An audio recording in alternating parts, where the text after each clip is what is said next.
Just off a busy Berkeley street, up the red brick steps, and through the back of a weathered California craftsman is the kitchen at Chez Panisse. Two kitchens, in fact. In one kitchen, you'll find Anne Cromley. I'm the sous chef in the cafe at Chez Panisse in Berkeley, California. So I am technically like the second in charge underneath the main chef of the day. And I kind of run the kitchen with our prep team. I get kind of the final taste before I give taste to the chef. Anne is a savory cook, but at the back kitchen, Betty Franks leads the pastry cooks. So I do a lot of preparation of the different components that go into a dessert. It's a lot of managing fruit and managing products, making sure that things are tasting their best. We torch the side of the blend to caramelize the sugar. Chef Alice Waters opened Chez Panisse in 1971. The restaurant has not only changed how Americans think about the food they eat, but it is widely credited with launching the farm-to-table movement, sourcing the freshest seasonal ingredients in its savory dishes, as well as the desserts.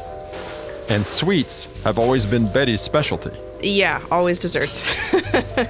I think I like the precision involved. There's also so many different techniques that you have to be really good at. And also, I love sugar. Even though Anne and Betty work just a few feet away from each other, their approaches to cooking are pretty far apart. I think the savory side, especially at Chez Panisse, is very much intuition-based. We really go by what the vegetables or other ingredients are telling us in any given moment. Even throughout the day, it could change.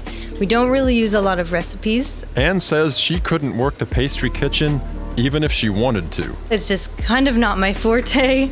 No recipes is my forte, I think. So I'm pretty flexible with, kind of whatever is happening, whether it's a change of plans or a change of ingredient in the kitchen. For Betty, it's the opposite. My friends like to make fun of me a little bit for just being really particular about everything.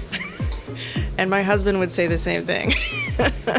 Why is precision important in one kitchen, but not in the other? The stakes are a lot higher when you make a mistake in pastry. Like if you mess up a dough, like let's say you forget to put the salt in it or whatever, it's ruined. You have to throw it away. Whereas in savory, you can usually fix it. These cultural differences show up outside of the kitchen as well, according to Anne. When we're on break, eating lunch or anything, they'll bring a little timer with them so they don't miss their cake. Obviously they have to. The kitchens have different approaches, but the sweet and savory cooks understand why each works the way they do. So it's really kind of like, you guys do your thing, you know how to do it, you do it well, and we're over here, with our magnifying glasses. Despite the different cultures, this recipe for collaboration works.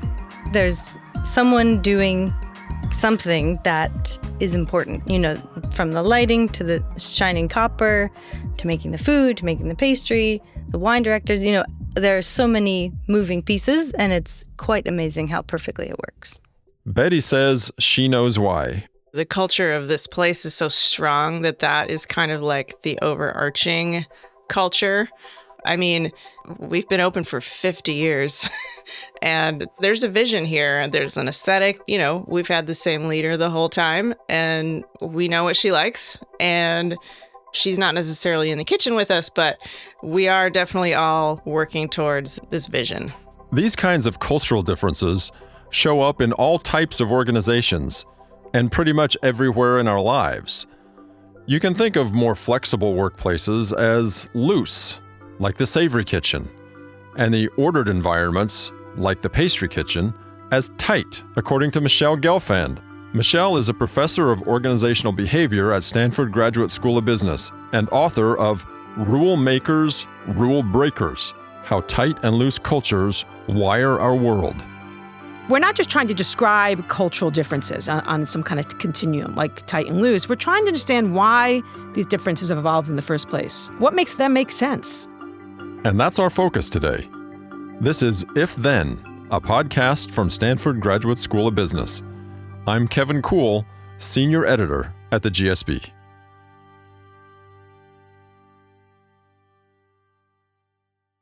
I wanted to start today by just talking a little bit about culture itself. Where does it come from? And to use your words, it's one of the last uncharted frontiers of research. Why is it so uncharted? I like to think about culture as a puzzle because it's omnipresent all around us all the time, from the moment we wake up to the moment we go to sleep, affecting everything from our politics to our parenting. But we take it for granted. We don't even think about it. So it's kind of invisible.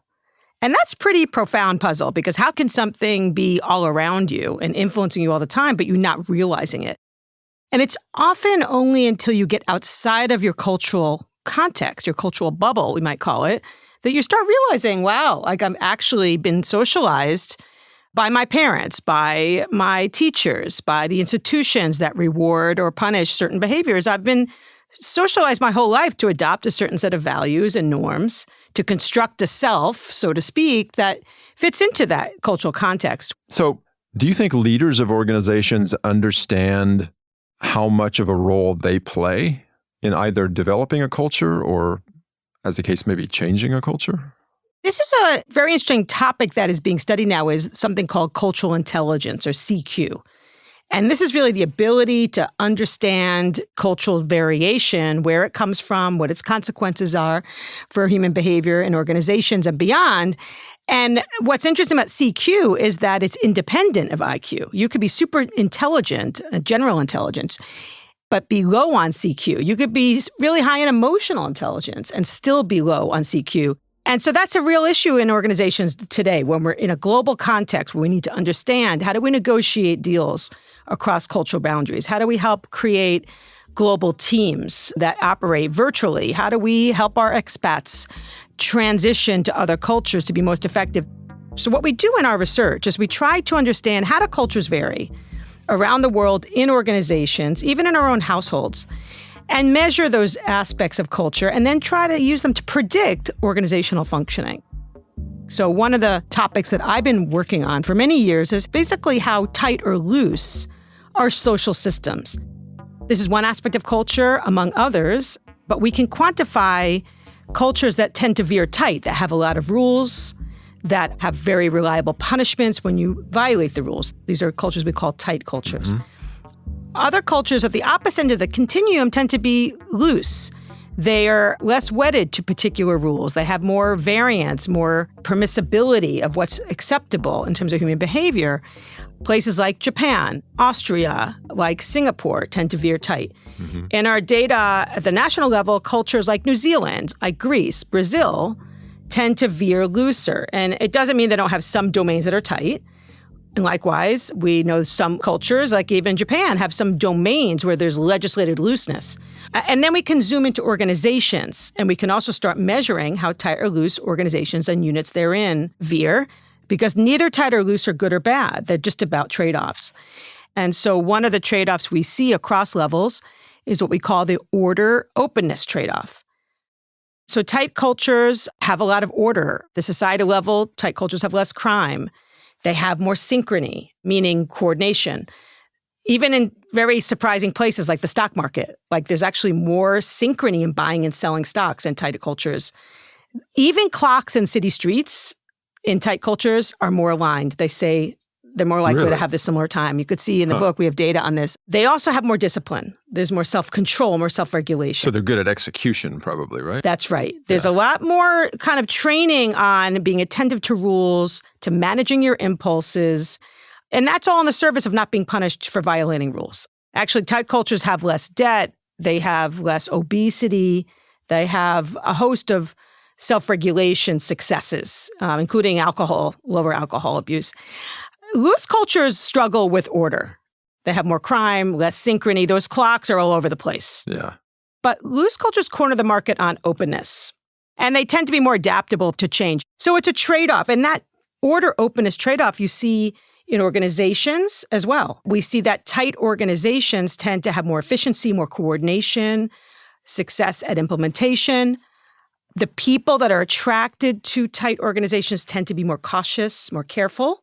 What about someone who maybe is misaligned in terms of kind of their own DNA or inclination. I actually can speak to this because I have been misaligned sometimes in the past in my jobs. And one example of this is I can remember being in meetings and it was a tight culture, but they were all about sort of getting to the answer. Yeah. And I'm somebody who sort of likes banter and to be a little bit playful. So a couple of times I would be kind of jokey in the beginning, and it was like a comedian who completely bombed.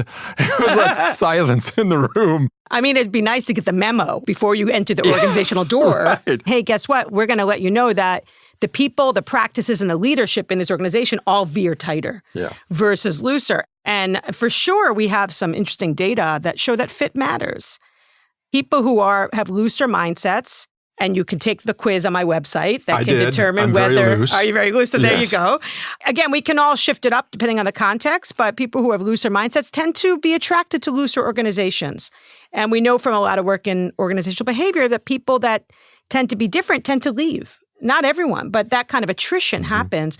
By the way, this is also something that is related to relationships. So I've been talking about nations, organizations, but we all have our own mindsets and the kinds of partners we choose. I've always wanted to give the tight loose quiz out at the altar or, in the synagogue. Or maybe on a second date. Exactly.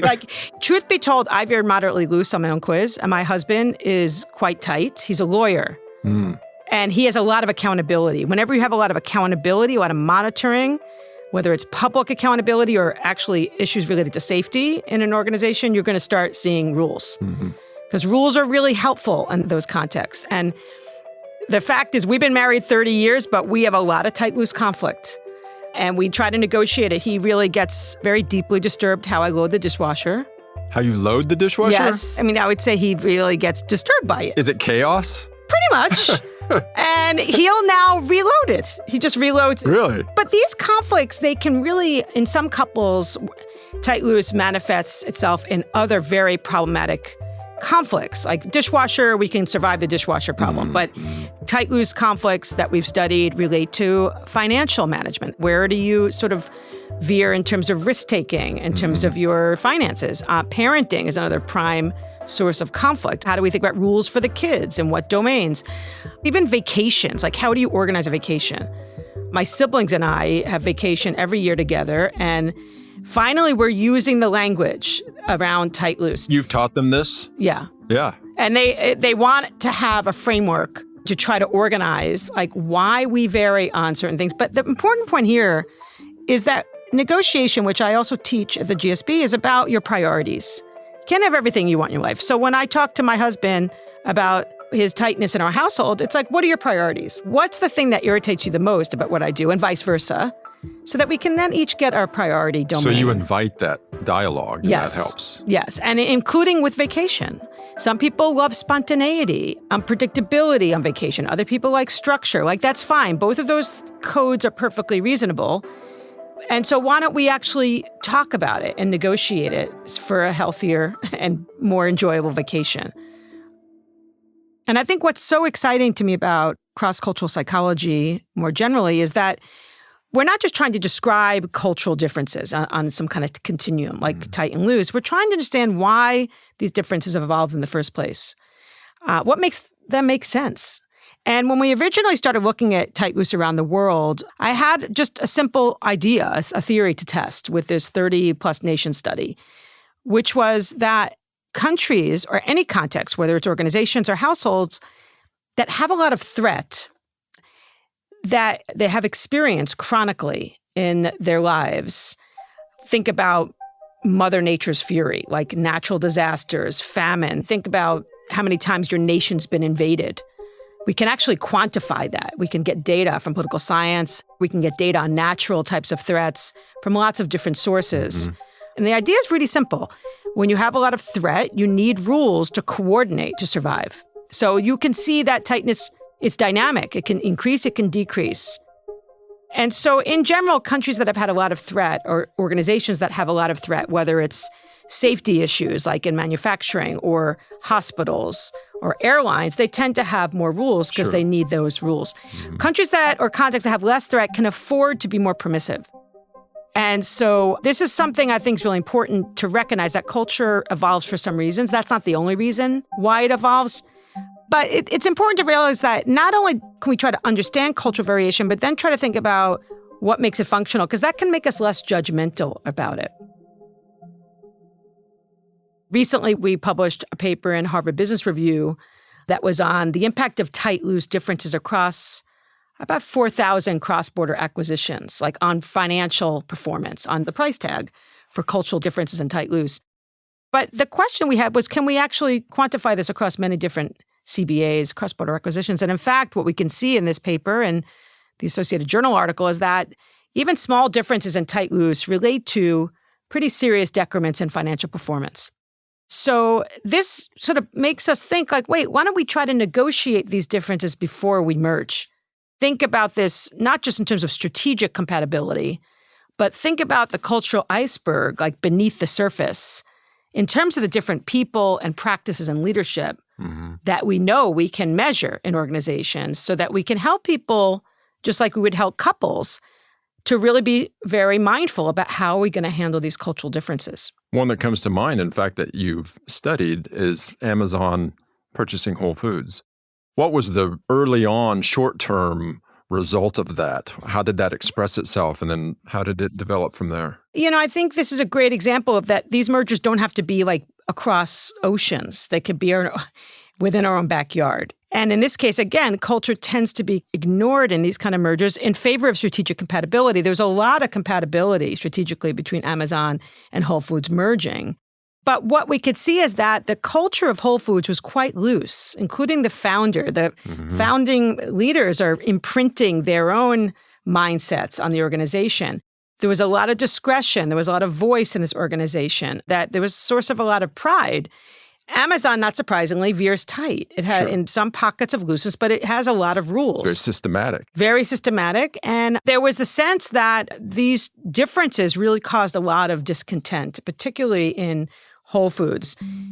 There's times in an organizational life when we're going to need to negotiate tight and loose also, like not just in mergers, but also when, for example, startups tend to be quite loose, not surprisingly.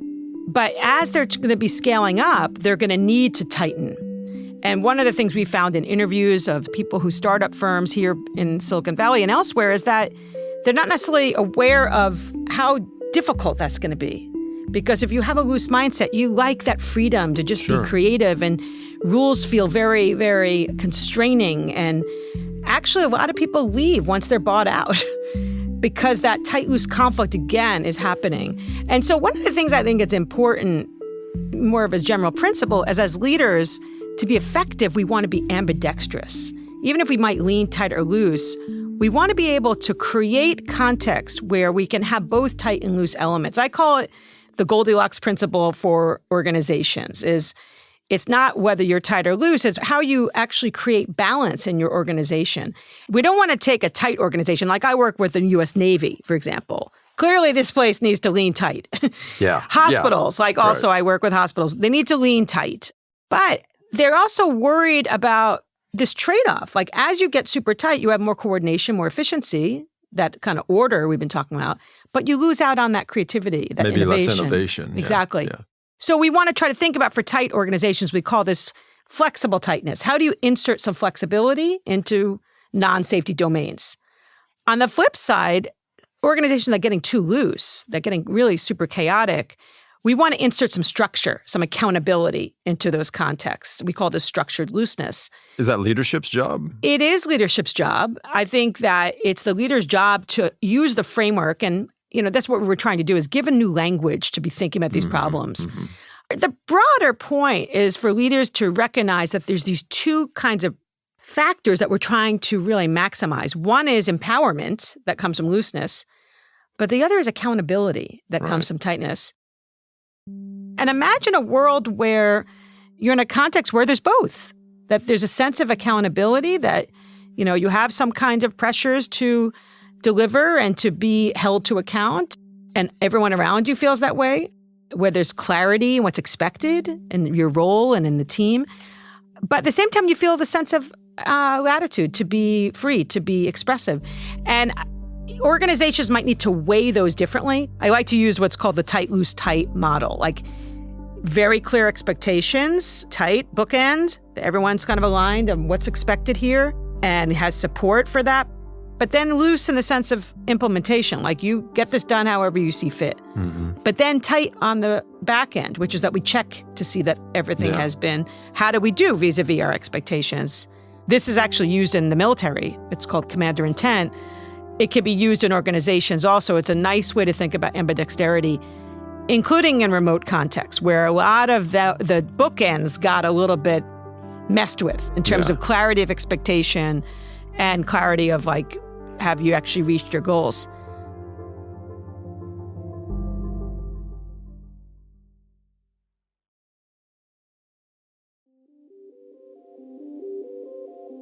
Do you think there's more of a recognition now, just in terms of the importance of culture as a sort of a baseline understanding? There's an old adage, culture eats strategy for breakfast, right? Yes and no. I mean, Samuel Huntington, the late political scientist, published this book, Clash of Civilizations, many years ago. And whether you accept or debate his major premises around the role of culture, what he was trying to debunk is that more and more people don't think it matters. And mostly that's because this kind of myth of globalization, like somehow globalization is going to kind of homogenize culture. And now we have the internet, which was not the case back then. And we have social media. And, I think that that's a real myth. Even if we're globalizing and we are in each other's faces more, as Clifford Geertz, the anthropologist, would say, that doesn't mean that we don't hold on to our values. In fact, from Huntington's point of view, you can accept certain aspects of culture, other people's cultures, but you can also reject them. And you can really even be almost against other, values because they seem to be imperialistically affecting your own cultural values. So I really think that that's a new problem that people at first may not have thought about it matters, but now might think it doesn't matter because the world's getting more similar. And there's just not a lot of evidence for that. But what happens sometimes when we have this extreme conflict is people, they're not actually realizing that the perceptions they have of others is really exaggerated. And I'll give you an example. We did this study in the U.S. and Pakistan, but this also applies even within the U.S., where we interviewed people in Pakistan and also in Saudi, and we asked them about their perceptions of Americans. And their perceptions were like Americans they're not just loose. They're like half naked all the time. And they're like drinking beer for breakfast, and they're calling the police on when their parents are too strict, and like all these like very extreme. What they see on TV? That's what they see on TV. Yeah. And Americans, if they knew where Pakistan was, this is in our interviews, it's kind of an if, they only associated Pakistanis as being in mosques. And so they thought they're super tight. They weren't imagining Pakistanis, playing sports, listening to music, reading poetry. So they were sampling very narrow range of situations and generalizing that. And same thing in Pakistan. So what we did was we randomly assigned people in the U.S. and Pakistan to read each other's diaries. In Pakistan, some people read American diaries, the others read Pakistani diaries. Same thing in the U.S., half randomly assigned to read American diaries versus Pakistanis. And we didn't edit these diaries. And it turns out people love reading people's diaries. That's also a good thing about this study. Regardless of where they're from. You're like, give me these diaries. And, so Americans, they were in a wider range of situations than people would expect, being like informal, weak and strong situations, tight and loose situations. But they were also still drinking more and waking up their girlfriends, boyfriends, whatever. Pakistanis were certainly in tighter situations. It was really remarkable to see that not only did people who were assigned diaries from other cultures relative to the other group start seeing that we're way more similar than we realized, but they also changed their stereotypes about them. People looking at American culture started seeing us as more moral. We're not this loose mess. And vice versa. People were looking at Pakistani culture, didn't see it as constraining there were a lot of other negative stereotypes that went along with that.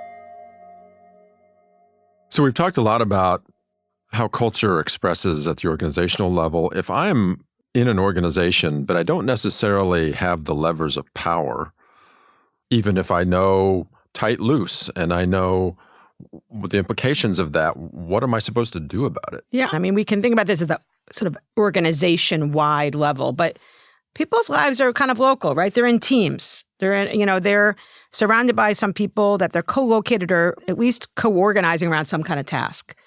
And that's where I think people do have more power to say, hey, here's a framework.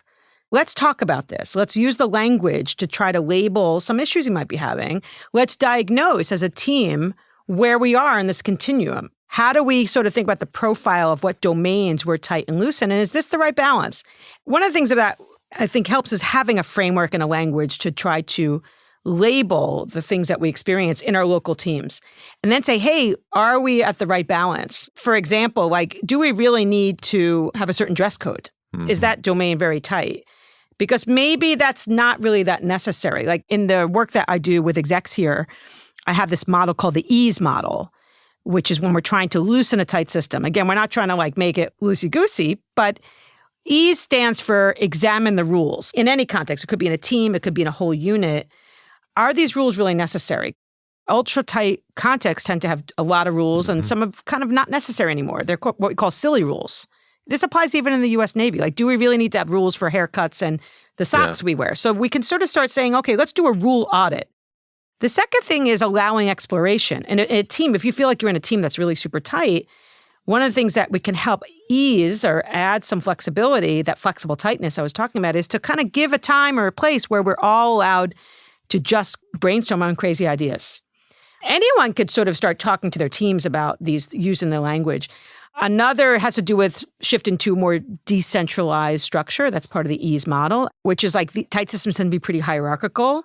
Let's delegate some responsibility. Let's give power to people who are at lower ranks. Toyota did this, successfully trying to insert some looseness into their system. Mm-hmm. It means people that are in power have to give up some power. Right. People who don't have power have to be willing to exert it.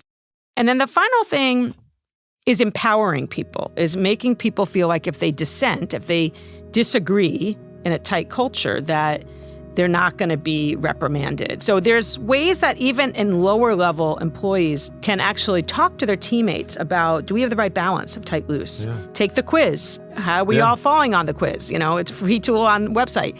Let's analyze our structure and our culture for the domains that we're tight and loose. And let's be mindful on, do we need all of these to be tight or loose? Even households, like I mentioned, I mean, my kids probably will need some therapy. Let's toss it out there. Like, they've been learning about tight loose, you know, for many, many years. Do they know how to fill the dishwasher? One of them does. But, you know, even in households, parents can label what domains do we need to be tight in and what domains should we be loose in. And that changes, of course, as the kids age or as in their different contexts. And in our household, we were pretty clear about the domains we're tight in. I think it's really specific to a family, specific to social class, to lots of contexts, but it is eminently negotiable. And we kind of laugh about it, nerding out, like talking about what domain should be tight or loose in our household and beyond. I have mentioned a couple times my website. It's just michelegelfand.com. We owe Michelle with one L. Well, this was delightful, Michele with one L. Thank you very much for being here. Thanks so much. It was wonderful hanging out with you guys. Just to say that sometimes I get home at the end of the day and I'm like, I can't believe I was so stressed out about ice cream. But it happens. If Then is a podcast from Stanford Graduate School of Business. I'm your host, Kevin Kuhl. Our show is written and produced by Making Room and the content and design team at the GSB. Our managing producers are Michael McDowell and Elizabeth Wylezik-Stern. Executive producers are Sorrel Husbands-Denholtz and Jim Colgan. Sound design and additional production support from Mumble Media and H. Ash. A special thanks to Betty Franks and Ann Cromley from Chez Panisse in Berkeley. For more on our faculty and their research, find Stanford GSB online at gsb.stanford.edu or on social media at Stanford GSB. If you enjoyed today's conversation, consider sharing it with a friend or colleague. And remember to subscribe to If Then wherever you get your podcasts, or leave us a review. It really helps other listeners find the show. We'd also love to hear from you. Is there a subject you'd like us to cover? Something that sparked your curiosity? Or a story or perspective that you'd like to share? Email us at ifthenpod@stanford.edu. That's ifthenpod@stanford.edu. Thanks for listening. We'll be back with another episode soon.